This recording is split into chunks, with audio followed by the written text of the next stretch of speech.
Nebraska Senator Ben Sasse is here to talk about the Republicans who are running for president on his scale of conservatism. Good morning to you, Senator.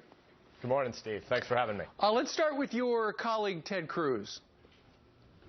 Ted's a consistent guy. He's a constitutional conservative, and he's shown it before the Supreme Court a lot of times, fighting for the Constitution when he was the SG of Texas. Okay.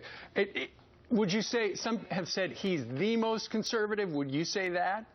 I think we're blessed. We have an abundance of riches in this party. There are a whole bunch of pro-Constitution guys and gals running in this primary. I'm excited about it. Absolutely. Another one is Marco Rubio, another colleague of yours.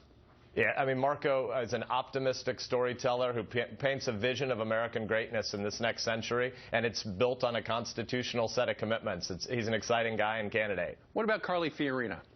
I mean, she's obviously a competent, able, practical leader. We need more outsiders. This city doesn't work well, and I think Carly is a breath of fresh air. The way she communicates makes everybody I know in Nebraska want to hear her on a debate stage with Hillary Clinton. What about my governor from New Jersey, Chris Christie?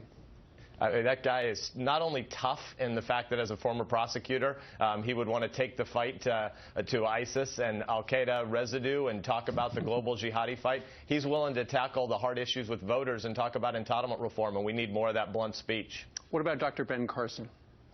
He is so inspirational. I'm so grateful for the way Dr. Carson gives everybody hope again about America. We need more servant leaders like Ben Carson in Washington who come here to promulgate a framework for ordered liberty, not trying to make Washington the center of American life. And Dr. Carson's an exciting, inspirational figure for us. And finally, and this should be the best one, how about Donald Trump, who referred to you as a gym rat in a tweet?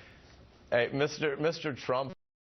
Not only witty and funny, frankly, as the son of a football and wrestling coach, I will embrace Jim Rat. He could have critiqued my teeth or go at a lot of things that would have, made me a little more anxious. But frankly, Jim Rat, I'm going to own that 100%. Mr. Trump is an unknown, though.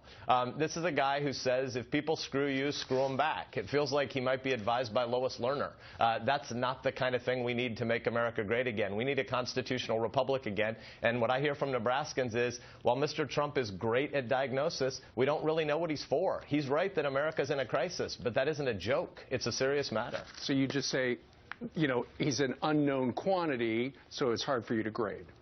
The guy doesn't talk about the Constitution. Yeah. He doesn't talk about limits on government. He doesn't talk about rolling back President Obama's executive unilateralism. All right.